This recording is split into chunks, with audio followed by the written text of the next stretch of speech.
jiwa terpilih, mereka yang diam dan dunia yang berisik. Dunia tidak pernah benar-benar sunyi. Ia hanya memilih suara mana yang ingin didengarkan. Di sudut-sudut kota, di balik layar yang terus menyala, di ruang-ruang tempat keputusan dibuat tanpa wajah, dunia bergerak dengan kebisingannya sendiri. Semua orang berbicara, semua orang merasa paling benar, semua orang berlomba menjadi yang terlihat. Namun di antara hiruk-pikuk itu, selalu ada mereka yang memilih diam, bukan karena tak punya suara, melainkan karena tahu, tidak semua kebenaran aman untuk diucapkan. Ia berjalan seperti orang kebanyakan, bangun pagi menunggu waktu berlalu, menjalani hari dengan wajah yang nyaris tak dikenali siapapun. Tak ada yang istimewa dari langkahnya, tak ada sorotan yang mengikutinya. Dunia tak pernah mencatat namanya, namun di dalam dirinya ada dan disitulah ia menyadari, tidak semua orang diberi beban yang sama. Ada jiwa-jiwa yang entah mengapa tak bisa sepenuhnya menutup mata. Luka yang tidak pernah dipilih. Tidak semua luka datang karena pilihan yang salah. Sebagian datang justru karena seseorang memilih untuk tetap benar. Ia tidak pernah berniat menjadi berbeda. Sejak awal, ia hanya ingin hidup sebagaimana mestinya tanpa konflik, tanpa sorotan, tanpa beban yang tak diminta. Namun hidup jarang menanyakan kesiapan sebelum meletakkan sesuatu di pundak manusia. Hari itu datang tanpa peringatan. Seperti kebanyakan peristiwa yang mengubah arah hidup, sebuah keputusan diambil di ruang tertutup. Kata-kata dirapikan agar Ia tahu, jika suatu hari ia bicara tidak akan ada jalan kembali. Hidupnya akan terbagi menjadi dua, sebelum dan sesudah. Dan mungkin itulah saat kebenaran dianggap ancaman. Tidak semua kebenaran disambut dengan tangan terbuka. Sebagian justru membuat orang merasa terancam. Perubahan itu tidak terjadi dalam semalam. Ia datang perlahan, hampir tak terlihat. Sebuah nada bicara yang berubah, sebuah rapat yang tak lagi mengundangnya, sebuah keputusan yang dibuat tanpa namanya di dalam daftar. Felis belum mana siapa semutnya, api-api, namun dunia seolah sudah tahu bahwa suatu hari ia akan berbicara. Ada orang-orang yang mampu mencium bahaya, bahkan sebelum bahaya itu bergerak. Mereka tidak menunggu bukti. Mereka bereaksi terhadap potensi. Dan bagi mereka, seseorang yang melihat terlalu banyak adalah risiko. Ia mulai merasakan jarak yang aneh, bukan jarak fisik, melainkan jarak sosial. Seolah ada garis tak kasat mata yang ditarik di sekelilingnya. Ia masih tinada, tetapi tidak sepenuhnya diakui. Dan disitulah ia mengerti, diam tidak selalu berarti aman. Sebuah percakapan singkat menjadi titik balik. Terjadi di lorong yang sepi, jauh dari kamera dan telinga-telinga lain. Nada yang digunakan terdengar jiwa yang bertahan di tengah kebohongan. Ada perbedaan besar antara hidup dan bertahan. Hidup berarti bergerak dengan harapan. Bertahan berarti tetap berdiri meski harapan terus diuji. Ia kini berada di fase bertahan. Hari-hari terasa lebih panjang, namun hasilnya semakin sedikit. Setiap langkah harus diperhitungkan, setiap kata harus ditimbang. Ia belajar membaca ruangan sebelum berbicara, membaca wajah sebelum mempercayai. Bukan karena ia ingin menjadi licik, melainkan karena kejujuran mentah telah terbukti berbahaya. Namun bertahan bukan berarti menyerah. Justru disitulah jiwa terpilih diuji. Ia mulai menyadari bahwa tidak semua orang dipanggil untuk memperbaiki dunia dengan cara yang sama. Ada yang berteriak di depan umum, ada yang menulis, ada yang bertindak dari balik layar, dan ada pula yang hanya diminta untuk tidak berubah, untuk tetap jujur di tengah kebohongan yang semakin rapi. Ya termasuk yang terakhir, setiap hari ia menyaksikan bagaimana cerita dipelintir dengan senyum profesional. Bagaimana kesalahan diberi nama lain agar terdengar wajar. Bagaimana korban dibuat merasa bersalah karena terlalu banyak bertanya. Dan di tengah semua itu, ia berdiri diam namun sadar. Kesadarannya itulah yang membuatnya lelah. Ada malam ketika ia pulang dengan tubuh utuh, namun jiwa yang remuk. Ia duduk sendirian, membiarkan suara sunyi memenuhi ruang. Di saat seperti itu, pertanyaan lama kembali datang. Namun dengan nada yang berbeda. Apakah semua ini sepadan? Untuk apa bertahan jika dunia tetap berjalan tanpa peduli? Namun di saat yang sama ia juga menyadari sesuatu yang lain. Sejak ia memilih untuk bertahan, ia tidak sepenuhnya sendirian. Ada orang-orang yang mungkin tak berkata apa-apa, namun matanya berbicara. Tatapan singkat yang menyiratkan pengertian, diam yang tidak kosong. Ia mulai memahami bahwa keberanian tidak selalu bersuara. Kadang, ia hadir dalam bentuk keteguhan yang tenang. Dan keteguhan itu menular. Ia melihat perubahan kecil. Seseorang mulai lebih berhati-hati dalam berbicara. Seseorang lain mulai mencatat hal-hal yang sebelumnya diabaikan. Tidak ada pernyataan besar, tidak ada pemberontakan terbuka, hanya pergeseran perlahan dalam kesadaran kolektif. Kebenaran bekerja seperti itu. Ia tidak meledak, ia merimbis. Namun bertahan juga berarti menanggung kesepian, karena jalan ini tidak ramai. Tidak banyak yang berani berjalan terlalu dekat. Risiko terlalu besar. Ia merasakan kehilangan yang tidak bisa dijelaskan. Bukan kehilangan orang, melainkan kehilangan rasa aman. Dunia yang dulu terasa netral kini selalu terasa waspada. Namun justru di titik itulah ia mengenal dirinya lebih dalam. Ia bukan orang yang paling berani. Ismifan Riani paling nebekor.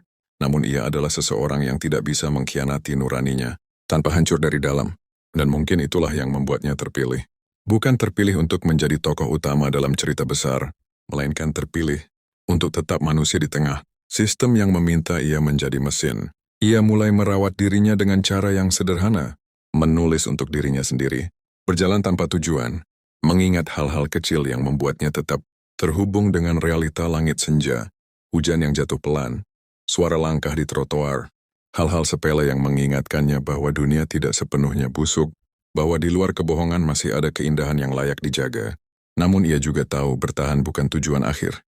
Ini hanyalah fase, sebuah penantian panjang sebelum sesuatu bergerak. Dan gerakan itu mulai terasa. Ada kegelisahan di antara mereka yang berkuasa, sebuah kehati-hatian berlebih. Mereka mulai menutup celah yang sebelumnya tak mereka sadari. Itu pertanda bahwa kebenaran mulai mendekat. Ia tidak merasa senang, ia justru merasa sedih, karena ketika kebenaran akhirnya muncul, tidak akan ada yang keluar tanpa luka. Bukan hanya mereka yang bersalah, tetapi juga mereka yang terlalu lama diam. Dan ia tahu, ia akan berada di tengah badai itu. Namun kali ini, ia tidak lagi ragu. Bertahan telah mengajarkannya satu hal penting. Ia mampu berdiri tanpa tepuk tangan, mampu berjalan tanpa jaminan, mampu tetap jujur tanpa pengakuan. Dan di dunia yang dibangun di atas kebohongan yang rapi, kemampuan itu adalah bentuk perlawanan paling sunyi dan paling berbahaya. Harga dari tetap jujur, tidak ada kejujuran tanpa biaya. Yang berbeda hanyalah siapa yang membayarnya. Dan seberapa besar, ia mulai merasakan dampaknya secara nyata. Bukan lagi isyarat halus atau tekanan tak terlihat. Kini, dunia mulai menagih harga dari keteguhannya. Kesempatan demi kesempatan menghilang tanpa penjelasan. Pintu-pintu yang dulu terbuka kini tertutup rapi. Namanya tak lagi disebut ketika peluang dibagikan. Semua terjadi begitu tenang, seolah itu keputusan alami, padahal tidak. Ia tidak melawan, ia tidak memprotes. Ia hanya mencatat, karena ia tahu perlawanan terbuka di tahap ini hanya akan mempercepat kehancurannya. Sistem selalu lebih siap daripada individu. Namun yang paling menyakitkan bukanlah kehilangan posisi atau pengakuan. Yang paling menyakitkan adalah perubahan cara orang memandangnya. Orang-orang yang dulu akrab kini menjaga jarak, bukan karena benci melainkan takut. Takut ikut terseret, takut dianggap berpihak, takut kehilangan kenyamanan yang masih mereka miliki. Ia tidak menyalahkan mereka. Ketakutan adalah bahasa yang sangat dimengerti dunia.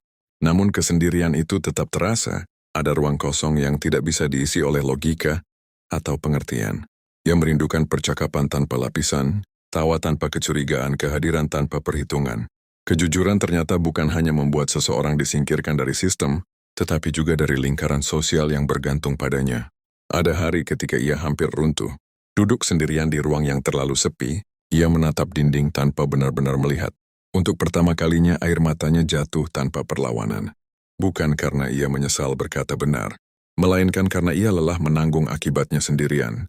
Ia bertanya pada dirinya sendiri dengan jujur, mungkin untuk terakhir kalinya. Jika aku menyerah sekarang, siapa yang akan tahu? Jika aku berhenti peduli, siapa yang akan disakiti selain aku sendiri? Jawabannya sederhana, dan justru itulah yang membuatnya tetap berdiri. Ia akan tahu, dan itu cukup. Kejujuran yang sejati tidak selalu mencari pembenaran dari luar. Kadang-kadang, ia hanya membutuhkan seseorang yang cukup berani untuk tidak mengkhianatinya. Namun dunia belum selesai mengujinya. Sebuah tuduhan halus mulai beredar. Bukan tuduhan besar yang bisa dibantah, melainkan bisikan kecil yang merusak perlahan. Integritasnya dipertanyakan, motifnya dicurigai, namanya dikaitkan dengan narasi yang tidak ia buat. Cara yang efektif untuk membungkam seseorang bukanlah dengan membantah kebenarannya, melainkan dengan merusak kepercayaannya. Ia menyadari bahwa kini ia bukan hanya berhadapan dengan sistem, tetapi juga dengan persepsi, dan persepsi jauh lebih sulit dilawan. Namun di titik terendah itu sesuatu yang tak terduga terjadi. Seseorang menghubunginya. Sebuah pesan singkat, sederhana tanpa basa-basi. Isinya tidak panjang namun berat. Aku tahu kamu tidak salah, hati-hati. Pesan itu tidak menyelesaikan apapun. Tidak mengubah situasi. Tidak melindunginya dari risiko. Namun pesan itu mengingatkannya bahwa kebenaran jarang berdiri sendirian. Meski sering terasa demikian. Ada jiwa-jiwa lain yang juga terjaga. Mereka hanya menunggu. Harga dari tetap jujur memang mahal. Ia telah kehilangan banyak hal yang dulu ia anggap penting. Namun di balik semua kehilangan itu, ia mendapatkan sesuatu yang tidak bisa dibeli, kejelasan. Ia tahu siapa dirinya. Ia tahu apa yang ia perjuangkan. Dan ia tahu bahwa apapun yang terjadi nanti, ia tidak akan menoleh ke belakang dengan penyesalan. Kejujuran telah mengubahnya. Bukan menjadi lebih keras tetapi lebih utuh. Dan kini, tanpa ia sadari sepenuhnya, harga yang telah ia bayar mulai membentuk jalan. Jalan yang akan membawa kebenaran keluar dari bayangan. Apakah dunia siap atau tidak? Karena tidak ada pengorbanan yang benar-benar sia-sia. Ia hanya menunggu suatu untuk berbicara. Malam paling gelap sebelum terang. Malam tidak selalu menakutkan karena gelap. Kadang ia menakutkan karena sunyi. Ini adalah fase ketika tidak ada lagi yang bisa diandalkan selain diri sendiri. Ketika harapan terasa terlalu jauh, dan keyakinan mulai terdengar seperti kebohongan yang diulang agar tetap bertahan. Ia berada di titik itu sekarang. Segalanya terasa rapuh. Bukan hanya posisinya tetapi identitasnya. Dunia telah berhasil membuatnya meragukan banyak hal. Bukan tentang kebenaran yang ia simpan, melainkan tentang dirinya sendiri. Ia kehilangan pijakan. Rutinitas yang dulu menenangkannya kini terasa hampa. Hari-hari berlalu tanpa penanda yang jelas. Waktu berjalan namun tidak menuju kemana-mana. Ia tidak lagi merasa marah. Ia tidak lagi merasa takut. Ia hanya merasa kosong. Dan kekosongan itu lebih berbahaya daripada rasa sakit. Karena ketika seseorang tidak lagi merasakan apapun, menyerah terasa seperti pilihan yang masuk akal. Ada satu malam ketika ia berdiri di bawah hujan, membiarkan tubuhnya basah tanpa berusaha berlindung. Ia memandang ke atas, ke langit yang tertutup awan, seolah menunggu jawaban yang tak pernah datang. Untuk pertama kalinya ia benar-benar bertanya, bagaimana jika semua ini sia-sia? Bagaimana jika kebenaran tidak pernah benar-benar menang? Pertanyaan itu bukan bentuk kelemahan. Ia adalah kejujuran paling telanjang. Namun justru di saat itulah, sesuatu di dalam dirinya bergerak. Ia menyadari bahwa selama ini ia selalu mengukur kemenangan. Dengan standar dunia pengakuan, perubahan nyata, keadilan yang terlihat. Padahal mungkin, kemenangan kebenaran tidak selalu hadir dalam bentuk yang spektakuler. Kadang kemenangan itu sederhana. Ia belum menyerah. Ia kembali ke ruang kecil tempat ia menyimpan semua catatan. Ia membaca ulang dari awal. Bukan untuk mencari kekuatan, melainkan untuk mengingat mengapa semua ini dimulai. Setiap baris adalah saksi. Setiap detail adalah potongan realita. Dan realita itu masih ada. Meski dunia berusaha menutupinya. Ia menyadari bahwa meski dunia berhasil melemahkannya, dunia belum berhasil mengubahnya. Dan itu penting. Karena dalam pertarungan yang panjang, yang bertahan seringkali bukan yang paling kuat, melainkan yang paling setia pada dirinya sendiri. Malam itu, ia tidak mendapatkan jawaban besar. Tidak ada pencerahan dramatis. Tidak ada suara dari langit. Namun ia mendapatkan sesuatu yang lebih nyata, ketenangan. Bukan ketenangan karena semua akan baik-baik saja, melainkan ketenangan karena ia siap menerima apapun yang datang. Dan kesiapan itu mengubah segalanya. Ia mulai merasakan pergeseran. Hal-hal kecil yang sebelumnya terasa acak kini mulai terhubung. Informasi yang selama ini terpisah mulai membentuk pola yang tak bisa diabaikan. Di luar dirinya, dunia juga bergerak. Ada kegelisahan yang semakin sulit disembunyikan. Kesalahan kecil mulai bocor ke permukaan. Cerita-cerita yang dulu rapi kini memiliki celah. Orang-orang mulai bertanya bukan karena ia memprovokasi, melainkan karena kebohongan selalu memiliki umur. Ia menyadari bahwa ia tidak lagi berada di depan badai. Ia berada tepat di tengahnya. Dari untuk pertama kalinya, ia tidak ingin lari. Malam paling gelap ini tidak mematahkan dirinya. Ia justru menempa.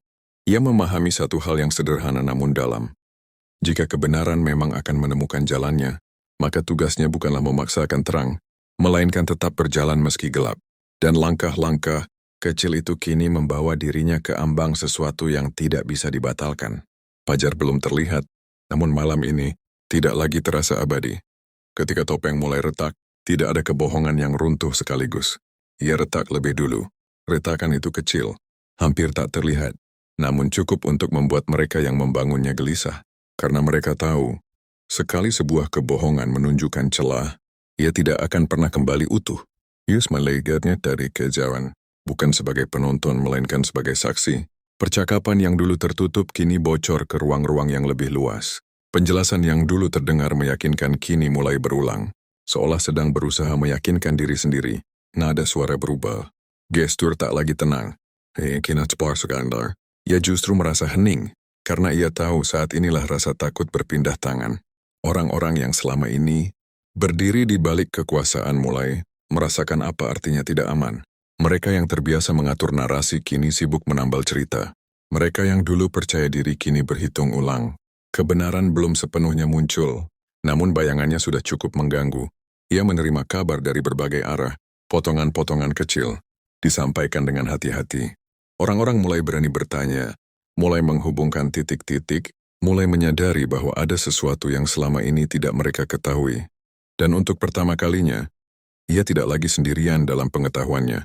Ia tetap diam, bukan karena takut, melainkan karena ia mengerti. Kebenaran yang matang tidak perlu didorong. Ia akan jatuh dengan beratnya sendiri. Ada satu momen ketika ia duduk di ruang yang sama dengan mereka yang dulu menekannya. Tidak ada konfrontasi. Tidak ada tuduhan, namun udara di ruangan itu berbeda. Mereka tahu, ia tahu bahwa mereka tahu, dan semua orang berpura-pura tidak menyadarinya. Topeng-topeng itu belum jatuh, tetapi sudah retak, dan retakan itu mengubah segalanya. Ia melihat bagaimana kata-kata kini dipilih dengan lebih hati-hati, bagaimana keputusan ditunda, bagaimana kepercayaan diri berubah menjadi kewaspadaan. Sistem mulai merasakan beratnya sendiri, dan di tengah semua itu, ia merasakan sesuatu yang asing, kelegaan. Bukan karena perjuangan ini hampir selesai, melainkan karena akhirnya ia melihat bukti bahwa keteguhan tidak sia-sia, bahwa bertahan ternyata cukup lama untuk mengubah arah. Namun perubahan selalu meminta korban. Ada orang-orang yang jatuh bukan karena mereka paling bersalah, melainkan karena mereka berada paling dekat dengan titik retakan. Ada yang mencoba menyelamatkan diri, ada yang berusaha mengalihkan kesalahan, ada pula yang akhirnya memilih untuk jujur terlambat, namun tetap jujur. Ia menyadari bahwa kebenaran tidak datang untuk menghukum. Ia datang untuk membuka. Dan apa yang terbuka tidak selalu indah. Ada kekecewaan, ada kemarahan, ada rasa malu yang tidak bisa disembunyikan. Ia berdiri di antara semua itu bukan sebagai hakim, bukan pula sebagai pahlawan. Ia hanya seseorang yang tidak pergi ketika yang lain memilih menjauh. Dan kini, dunia harus berhadapan dengan akibat dari pilihan-pilihannya sendiri. Topeng yang retak tidak bisa diperbaiki dengan kata-kata. Setiap upaya menutupnya justru memperlebar celah, dan orang-orang mulai menyadari bahwa lebih aman menghadapi kebenaran daripada terus hidup dalam kebohongan yang rapuh. Saya tahu ini belum akhir, namun arah sudah jelas. Apa yang dulu dianggap ancaman kini menjadi kenyataan. Apa yang dulu disangkal kini tak bisa lagi diabaikan. Dan di balik semua kekacauan itu, ada satu kepastian yang perlahan menguat. Kebenaran sedang berjalan. Ion Tino Borlar, ya Sinas Berteria, namun ia melangkah dengan pasti, dan tidak ada lagi yang bisa menghentikannya. Pada akhirnya kebenaran menemukan jalannya. Pada akhirnya, kebenaran tidak datang sebagai ledakan. Ia datang sebagai keheningan yang tak bisa lagi dihindari. Tidak ada satu hari khusus yang bisa disebut sebagai kemenangan. Tidak ada sorak-sore. Tidak ada perayaan. Dunia tidak berhenti berputar hanya karena satu kebohongan akhirnya runtuh. Namun sesuatu telah berubah, dan perubahan itu terasa. Cerita resmi mulai diganti dengan penjelasan yang lebih jujur.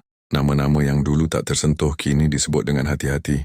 Pertanyaan-pertanyaan yang dulu dianggap berbahaya kini diajukan secara terbuka. Bukan karena semua orang tiba-tiba menjadi berani, melainkan karena menyangkal kebenaran, kini terasa lebih menakutkan daripada mengakuinya. Ia berdiri di kejauhan, menyaksikan semuanya dengan perasaan yang sulit dijelaskan. Ada lega, ada duka, ada kelelahan yang akhirnya menemukan tempatnya untuk beristirahat. Ia takut mendapatkan semua yang hilang. Tidak semua luka sembuh, tidak semua kesalahan diperbaiki. Namun dunia kini tidak bisa lagi berpura-pura tidak tahu. Dan itu cukup. Ia menyadari bahwa perannya dalam cerita ini tidak pernah sebesar yang ia bayangkan. Ia bukan pusat. Ia bukan penentu akhir. Ia hanyalah satu bagian dari jalur panjang yang dilalui kebenaran. Dan justru disitulah maknanya. Kebenaran tidak membutuhkan pahlawan.